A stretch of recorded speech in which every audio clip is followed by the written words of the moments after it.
Aloha and welcome to the Tourism Chat Show.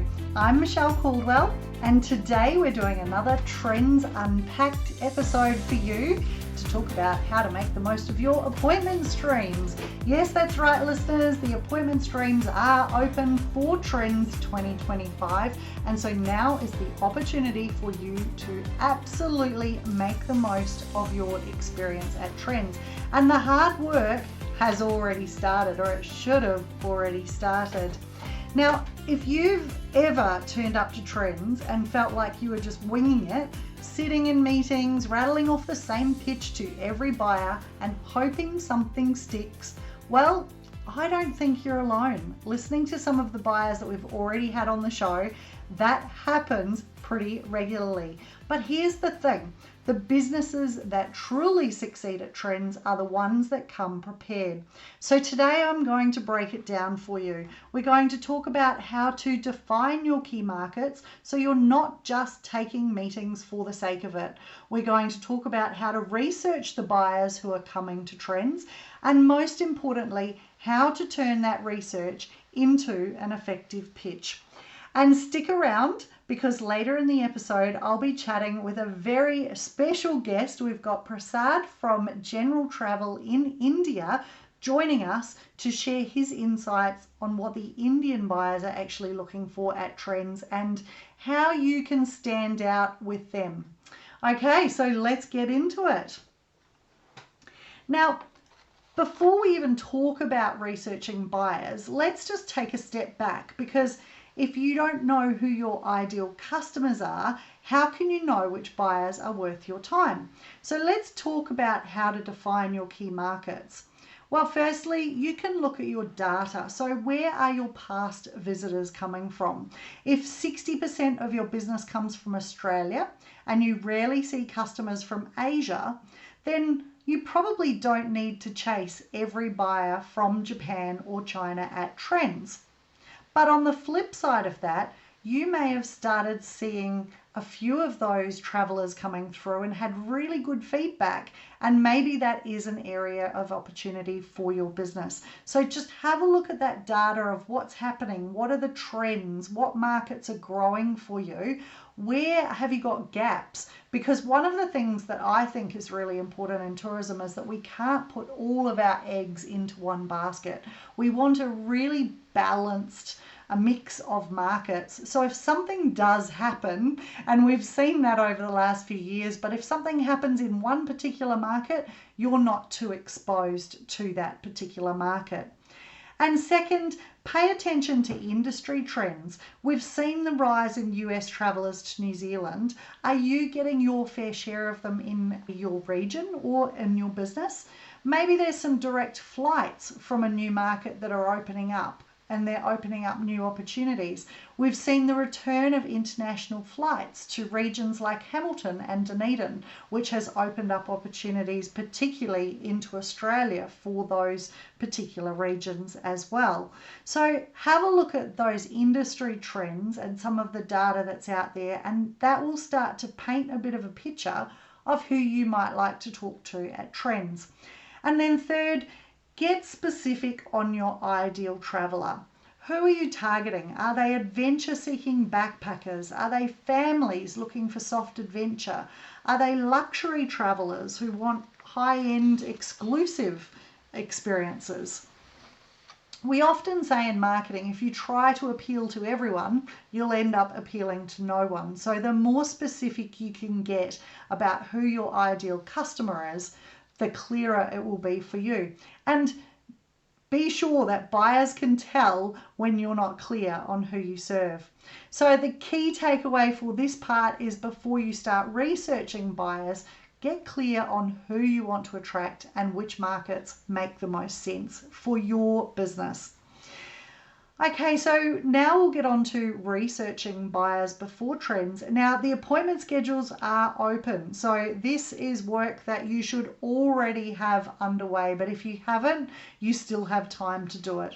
So you know who you're targeting, but the next step is researching the actual buyers attending trends, because not all of them will be right for your business. There are some incredible buyers that come down from their markets to see us at trends, but not all of them will be the right buyer for you. But here's what you can do now to make sure you're meeting the right people. Go into Trends Connect and make sure you have a look at the list of attending buyers. Read their profiles and start to flag the ones who match your ideal markets. Now, every single buyer that's coming to Trends also has a profile on Trends Connect, which tells you a little bit about the types of experiences that they already sell, the types of travelers that they serve, whether they're focused on luxury, budget-friendly tours, or group travel, as an example. It's also got their contact details there, so you can have a look at their brochures online or their online itineraries. Have a look at to see if they're promoting experiences that are similar to yours. Or if they sell something totally different, it may or may not be the right fit. Maybe they don't come to your region at the moment, but there might be an opportunity if they say in their bio that they're looking to extend their product range. So to make sure you're doing that research so you get hold of the right people. Obviously, you've also got the opportunity to ask your RTO as well, and all of your RTO trade managers are usually really well versed in this stuff, and they're getting intel from Tourism New Zealand all the time, and quite often from the markets directly. So make sure that you're chatting with them if there's any particular markets that you're looking to break into, and they might have some tips on who you should be trying to request for trends. And we always say prioritize quality over quantity. It's really easy to want to book back-to-back meetings, but not all of the buyers are buyers that will want to work with you. So focus on the ones that actually align with your business rather than trying to meet absolutely everybody. But one of the things that's key in the Trends Connect system is that you do fill all of those appointment requests, because you're not going to get every single buyer that you request. So it's really important that you do fill all of the available slots, and then you go in and prioritize which ones you really want to see. And ideally you can reach out to them and ask them to request you as well, because usually those mutual appointments rank higher in the algorithm, and you've got a much better chance of being able to meet inside the appointment schedule rather than trying to slot it in morning teas and in the networking sessions as well. So just get to know those buyers before you do your appointment schedule. Try and prioritize them before you load them into the system. If you haven't been able to do that, you can drag and drop this year. So if you've got somebody that you've noticed right at the end and they're ranked about 60, but you want to pull them up, just drag that little name up to the top of your list so they are prioritized as more important for you. And finally, turning your research into an effective pitch. So you've done your homework. How do you now use that research in your actual trends meetings? So firstly, instead of just jumping straight into your sales pitch, start by showing you understand them. For example, I saw that your company focuses on small group adventure travel and you promote rafting experiences. Well, I've got a rafting experience in Turangi. Big shout out for one of my clients there. Have you considered adding other regions to your itineraries? Or have you considered adding this experience on top of what you're already offering? It's so much more engaging than we offer rafting tours in Turangi. So immediately they will know that you've done some research, you've looked into who they are, you know a little bit about what they do, and you're making it easy for them. And that leads me to number 2, make it easy for them to see the fit. If they specialize in family travel, highlight the parts of your experience that work well for families. And if they're catering to luxury travelers, talk about your exclusive high-end experiences, or the fact that you can personalize or privatize your experience for those sorts of travelers. Be ready with solutions. Buyers might say something along the lines of, I love your experience, but my customers don't self-drive and I don't know how to get them to you. Well, there's your chance to talk about your transfer options or your partnerships with transport operators or any packages that you might offer that offer transport as part of it. And finally, and we can't stress this enough, but you need to follow up professionally because a great meeting at TRENZ means absolutely nothing if you don't follow up properly. So make sure you've got a personalized email referencing your conversation and providing those next steps for the agent. So it might be something along the lines of great to have that conversation about including this experience into your ABC itinerary. As promised, here are my videos and high-res images. I've provided the rates through to your inbound operator because that's what we're generally doing at TRENZ. And I've advised them that this is what we've discussed or something along those lines so they can remember what you've talked about, how it's going to fit into their program, and they've got all of the information that they need. A personalized, well-researched pitch is 10 times more effective than a generic sales spiel. So that's really just wrapping it up there. To get the most out of TRENZ, you need to know your key markets, research your buyers in advance, and tailor your pitch to their needs. So every single 15-minute appointment that you do should be a little bit different to the last. And that's going to keep it interesting for you. It's going to make the days not seem as long, and you're going to get so much more out of it through the engagement with the buyers that are sitting in front of you. So hopefully that was a good refresher for you. Now, listeners, we have a very special episode for you this week. Yes, we have 2 episodes this week. Make sure you tune in on Friday because we have a great interview all about women in leadership in tourism. And because you know what, it's International Women's Day on Saturday, so we thought we would celebrate here on the podcast. And yeah, we've got a very special guest. I'm not going to tell you who it is. You'll just have to tune in on Friday. And then the following week we have our big announcement, all once again relating to women in tourism. So keep an eye out, make sure you subscribe, follow us everywhere you can, and don't miss an episode. Coming up next, I've got Prasad from General Travel, who has been on the other side of the table at TRENZ, meeting with tourism operators just like you, and he's going to share a little bit about what's happening in the Indian market and also what the buyers are looking for and how to stand out. He's also going to give some of those new Indian buyers that are coming down some tips for working with the New Zealand market. So before we get to that, if you found this episode helpful, please share it with someone you know who's attending TRENZ this year. And if you're still figuring out your key markets or which buyers to target, please reach out to your RTO, other operators in your region who are going to TRENZ. I'm sure they will be willing to help you. So let's get into the conversation with Prasad. Have a great day, everybody. Kakite. So today I'm going all the way to India, and Prasad from General Travel joins me. Kia ora, Prasad, and welcome.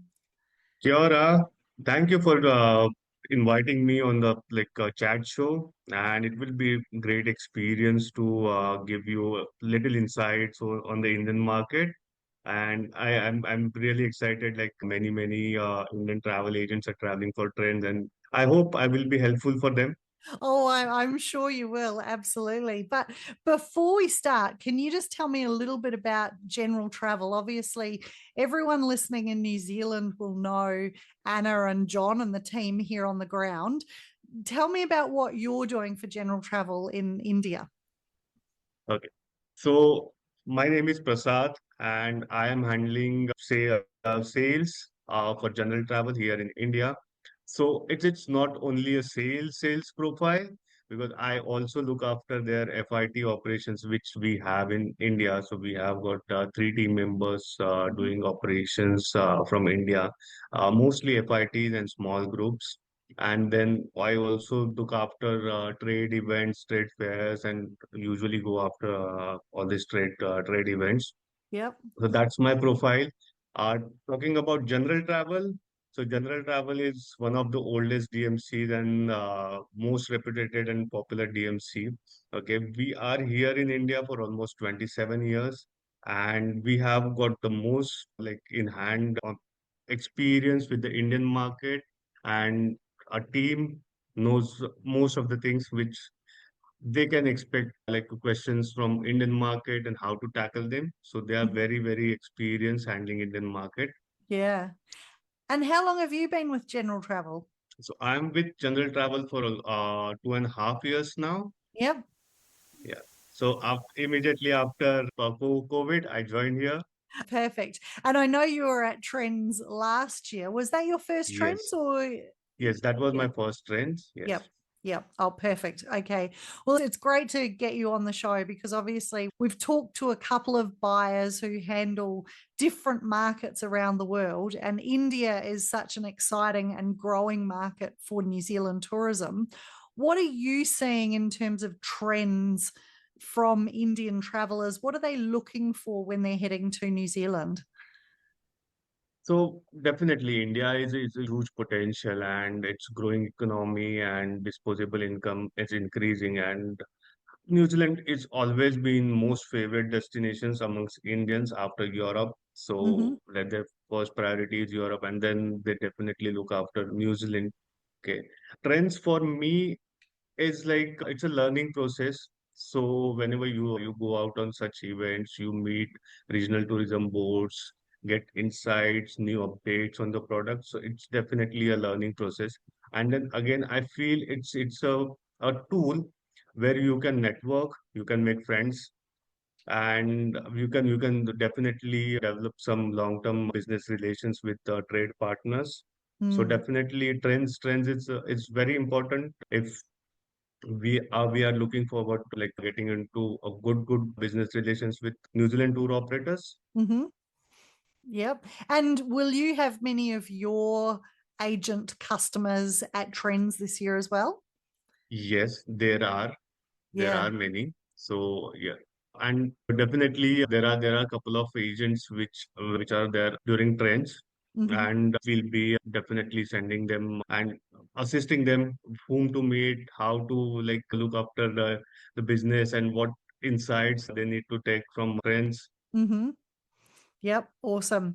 And what are the key booking patterns and seasonal trends looking like for New Zealand? I know there's been a lot of chat around the world really about traditional booking patterns changing significantly since COVID. Are you seeing that in India? When's your peak booking time for travelers to be planning their New Zealand holidays? Yeah, definitely. Post-COVID, trends have changed a little. So now people are taking like more holidays than before, because Mm-hmm. pre-COVID it used to be one or two big holidays in a year, but now it has gone to four, five sometimes. Wow. So yes, definitely people are traveling a lot from India. And to be very honest, like post-COVID, there's no seasonality there in the market. Most of the passengers are okay to travel in winter to New Zealand as well. Mm-hmm. Okay, but yes, definitely most of the travel happens during certain periods, which is like Diwali or Christmas, and then Yep. the wedding season, which is like a January, mostly January and the May, and then school holidays are April and May. So that's the super peak time. But travel is happening around the world around the year now. So Yeah. definitely are changing. And how far in advance are they booking their holidays? Is that a short lead time or are they still planning a long way ahead? Or what does that look like? So from India, it's mostly a last minute things, because getting visas is a huge challenge. And many of the times, like because of the visa delay, they need to postpone the tour and everything. So Mm-hmm. yeah, mostly it's last minute, but it's not super last minute. Like they don't want to like travel to New Zealand tomorrow. Yeah. It's like at least a month prior. Mm-hmm. Mm-hmm. Yeah. Yeah. Cool. And how long is it taking you these days to get a visa to New Zealand? So now it's about 30 days on an average, but we have seen like drastic changes. Like even some of them are getting visas in 4 days, where whose documents are really, really strong. They're Mm. even getting visas in 4 days. So it's not like a specific, but on an average, it's 30 days. Right. Okay. And is that getting shorter? Definitely Yeah. compared to last year, it's much better. Right, that's good. Good to hear because we knew Yeah. that that was one of the big challenges that you were facing. So, when Indian travelers are coming to New Zealand, what type of experiences are they looking for? Are there any certain activities or attractions that sort of appear on every Indian itinerary? It's a mixed thing because Indian travelers are like all kind of travelers are traveling to New Zealand. Some of them are senior citizens, youngsters are traveling, families are traveling. So everybody has their own perspective. But yeah, Mm-hmm. mostly it's about Maori culture. Mm-hmm. Okay, that's the first thing we suggest that that's in it every itinerary we make. Then unique experiences like let's say a Walter Peak Farm Show or like a TSS Onslaught ride or anything like that. Such experiences, and then the young travelers are more into doing bungee jumping, skydiving, and all those kind of adventure activities, jet boating and all. So yeah, it's a mix. So depending on the client's age, we suggest Yeah. the like activities, and definitely the like self drive is getting popular nowadays with more and more young travelers traveling to New Zealand. So Mm-hmm. that is there. Yep. So they're looking to get a little bit off the beaten track if Yes, they're definitely self-driving. they are. Yeah. Yeah. Yes, Nice. and in fact, I've seen like many young travelers are keen on doing caravan tours, camper van tours. So Mm-hmm. even we've started getting all those inquiries, and we did couple of bookings as well recently. So Yeah. Oh, yeah, good. the things are changing a little. Yeah, excellent. And one thing, I don't know if you can answer this, but you mentioned there the younger people love the bungee jumping and skydiving. And that's something that I've noticed talking to the Indian buyers at Trends is that they are extremely adventurous. Why are you guys so adventurous? Because New Zealand is really very popular for doing such adventure activities, and we Indians are really adventurous. If you walk on the road, it's an adventure. So it's in our blood. So definitely, but yeah, we love doing adventure activities, and we really don't get such activities in India. So Mm, we have got some of the bungee jumping platforms and skydiving platform like things, but nothing like New Zealand gives or yeah. offers. So definitely when it's traveling to when it comes to New Zealand, definitely people love to do skydiving or a bungee jumping. Yep. Even like many of them are going for river rafting options these days. Mm-hmm. Even Black Labyrinth is getting very popular in India. So Mm. Yeah. Oh, cool. No, that's very exciting. And how important is food in the travel decisions that Indians make? Because are they always looking for Indian cuisine or are they open to trying new flavors and Kiwi flavors? So, I would not say like food definitely matters a lot when they're making decisions about the travel. But I will say like most of the passengers which we send are vegetarians or like a Jain, okay, Mm-hmm. but they are open to all cuisines. It's not necessarily Indian cuisine, but they need to have something in vegetarian. Yep. So definitely there is a huge demand for Indian food, and there is a whole lot of clientele, a group tours, passengers who prefer going on a group tour just because of food. But mostly independent travelers are keen on exploring different cuisines. But yes, it would be vegetarian options or something like Yeah. that. Yeah. Yeah. Well, it's I mean, I guess New Zealand's a pretty easy place because I know even here in Taupo where I live, I think we've got 7 Indian restaurants. So we certainly love our Indian cuisine over here. And I know it's a little bit different to the traditional Indian fare, but Yeah. it's still very good. And we've got a good wide choice while they're here. Now, in terms of how the Indian market likes to travel, what's the split between budget travel and luxury travel?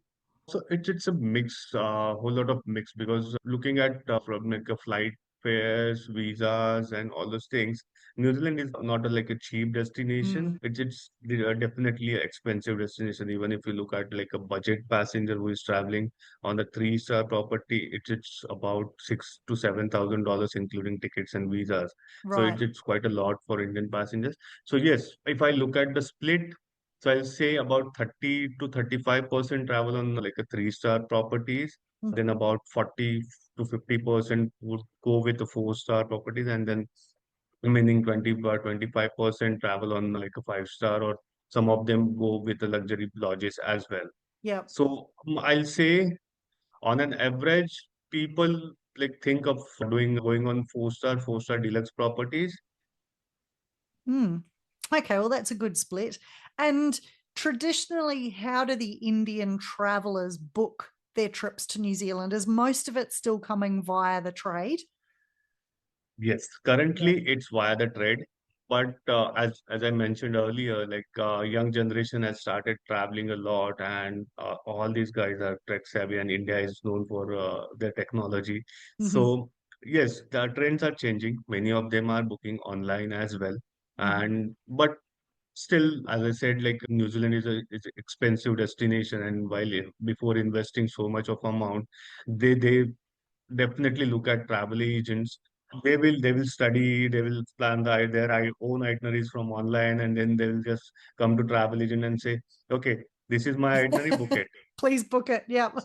Yes, because Yeah. they want the reliability before investing such big amount. There are many who are booking online, but yeah, still travel agents are playing important role when booking it to like New Zealand holidays. Yeah, yeah. No, that's good to hear. And we talked a little bit about trends. It is such an important event for New Zealand tourism businesses. From your perspective, what are the key things that the operators here, so the sellers at Trends, should focus on when we're engaging with Indian buyers? Okay. So first would be like if it's accommodation, then definitely food is going to be a good thing to talk about, Hmm. because as I said, most of the passengers from India prefer having vegetarian during breakfast. If they could add any Indian dish or like a vegetarian, more vegetarian items, that would help them in getting good amount of business. Hmm. Again, talking about accommodation, people here in India are used to have water bottles in their rooms, uh, and New Zealand is it's quite rare to have water bottles in the room now. Mm. And then some sort of like or say dental kits or all these things. So small little things can help them, and some freebies whenever like honeymooner is traveling or something like that, keep a Yep. chocolate box or like a personalized card that would help. So Yes. that is one, like I feel the accommodation should focus on mentioning all such things like what they are doing. But Hmm. definitely that will help them. For activity and for activity providers, or like let's say city and coast tour operators, I'll say a communication would play a important role, because most of the time what happens is like due to weather conditions, if any tour gets cancelled or anything like that, and then they tend to send emails to ITOs or the team, and then if it's a weekend, then we miss out on sending messages to passengers. So if Mm. they can communicate directly with the passenger over the WhatsApp or anything like that, that will help. So it's Yep. more on communication part, Yep. and then 24/7 customer services, because after like o'clock or 8 o'clock, nobody's there to answer, and most of the passengers who are on tour, who wants to make some changes or anything like that, they tend to call you after their tour or a At the day end of the gets day. over. So Yeah. that is the time when all the customer services gets closed, so it Yes. becomes really difficult to communicate such things. So Mm. definitely I'll say first would be for accommodation point of view, it would be food and the small little freebies they give. And with the ITOs or like tour operators, it will be a communication and the customer service. Mm. Okay, that's good advice. And are there any common mistakes or misconceptions that New Zealand businesses have when they're trying to appeal to the Indian market? I don't think so because most the whom I have spoken to, they really know Indian market. Mm, And yes, definitely food is a major concern. But as I said, food is one thing. But again, Indians are more into because they are investing so much of amount and traveling to New Zealand, and they really expect proper services, proper communication, and there has to be somebody 24/7 to cater to them. Most of the mm, ITOs are doing it now. But yes, I feel giving up, like focusing more on customer services, like a pre on tour of services would mm-hmm. really help. Okay. And we mentioned that there are some new buyers attending Trends this year. What advice would you give to them so they can make the most out of their meetings that they have with the New Zealand suppliers? Okay. So first thing would be as they know their clientele much better. Okay. So my first priority would be meeting all the RTOs, like regional tourism boards, so that they get all the details, like minute details, what's new, what's happening there, how to connect to the that particular region, what are the like challenges or like advantages they will have. Okay. And then I'll say exploring new things, like I was there. When I was there, I met up with the at Cross Hill, and that was something different. Hmm. So try to find out some what is new and unique experiences so that they can just add such thing, and I'll say spice their itineraries a little. Yes, yes, exactly. It's nice to have those little surprises, isn't there? Right, And right. get ahead, I guess, like it would be a very competitive market. So you're all looking for different ways to stand out with slightly different experiences and Yes, experience, yeah, definitely, products. definitely. Yeah. Are there any key things that the new buyers should be aware of when they're approaching businesses in New Zealand and trying to set up a relationship? I'll say I know I just love kiwis, and I know like kiwis are simple. They're straightforward talkers. So just go with honest numbers, which you are doing. Okay. Give them honest numbers. Be respectful of their time because they are investing a lot of time and money into Mm, you and training you. So give respect to them and their time. Try to understand every minute detail. Have like ask them as many as questions you want, and I know the Kiwis are happy to answer all your questions. So yeah, definitely the approach should be more of learning approach than I'll say giving a false information or anything like that. To give honest numbers, understand mm. things, how you can incorporate those into your itineraries or your plans. So that should be the focus, I feel. Yeah, yeah, that's good advice. And one of the discussions that we had offline was around the new agents in India coming down and potentially trying to negotiate directly with suppliers, and the fact that a lot of suppliers in New Zealand prefer to work through the inbound channels. Have you got a comment to make on that? Obviously, you straddle both, but I'll say going from with the ITOs, it's the best option because I've seen like many things happening. Like let's say recently West Coast, like Franz Josef was cut off from Queenstown because of the mm, landslide. In such scenarios, you really need ITOs to handle your passengers and reroute them. yes, Because if you're doing everything on your own and directly connecting with different supplier, it will be a headache. So let us take that headache and help you out. But yeah, definitely working with ITOs will help them getting more and more business and secure, like say, more like a better experience for their clientele yeah, because yeah. our ITOs are know each and everything how to like modify get them their passengers from like rerouting to like they have got more connections. So definitely they have got more connections than you. So better go with ITOs. And a lot of the time, the ITOs will have better buying power as well because they're Yes, putting volume that's true. through accommodation, especially, but some of the attractions and activities as well, as opposed to you coming in with potentially 50 travelers a year trying to negotiate Right. a good rate. So, Yeah. Yeah, definitely, definitely. That's going to, and it's post-COVID. Most of the Indian agents are looking at the security in terms of, let's say, payments and everything. So we Mm, are definitely working with ITOs. It's much better now. yes. So yeah.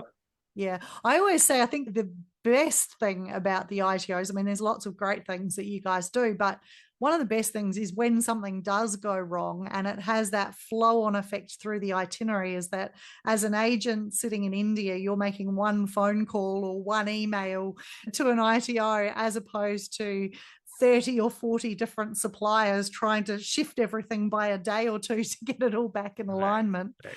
So, yeah. Yeah, and again, I'll say getting refunds, it's much better with our ITOs because most of them like book hotels online and everything. Mm. And then there are many channels in between, like whenever you're booking any online portal, there are like about three or four backend suppliers. So you need to go through all the channels and getting refunds from them. It's a tough task. So Yeah, yeah, definitely. So, what would you say is the most important factor for building long term relationships between the Indian travel trade and New Zealand tourism suppliers? I'll say we both are like more or less similar. So just I'll say keep the friendships on and trust your partners. They are definitely like I know Kiwis personally, and they are the ones who are genuinely trying to support you in every aspect. They'll not try to, I'll say, overcharge you in anything or anything like that. They'll definitely go out of the way and try to support you. So trust your partners. That's the key thing I feel everybody should think of. Like, yeah, it's very important to trust your partners, and definitely that will help them build a strong relationships over the years. Yeah, yeah, definitely. And one more question. I know you're very busy, so I Hmm. won't keep you too long. What are you No, no, no. most looking forward to about trends this year? So this year, I'm looking at like most of the travel agents from India are new. So we are expecting like many new agents starting selling New Zealand or promoting New Zealand. Hmm. And I've seen the participant sellers are there. So there are some very good and exciting like activity owners and all these things are there. So definitely Yes. it's going to be fun. And definitely I will miss this chance because I'm not traveling this year. So definitely. But yes, with the open mind and everything, travel agents from India will definitely benefit after trends, and they'll definitely be have that great confidence selling New Zealand, and numbers will be great, definitely. Yes. Oh, that's awesome to hear. Well, thank you so much for joining me, Prasad. It's been great to talk about the Indian market. I know it's one that a lot of New Zealand suppliers are already playing in, but there's also a lot of other operators who are sort of wondering about it. They're a little bit curious, and hopefully the chat that we've had today has helped them, because our appointment streams are open at the moment to make requests. Yes. So yeah, they've got that opportunity to make sure that they look at who's coming from India and put them on their request lists. So thank you so much for joining me. Thank you so much for inviting me and have a little chat about the Indian market. And it's been a honor to be on your show. Oh, Thank you so much. you're more than welcome. And I will put your profile into the episode notes. So if anybody is Okay. heading towards India, they can look you Hmm. up and Yeah. touch base and let you know what they're all up to as well. Great, great. That's great. Okay. Thanks very much. Ka kite. Thank you. Thanks. Bye.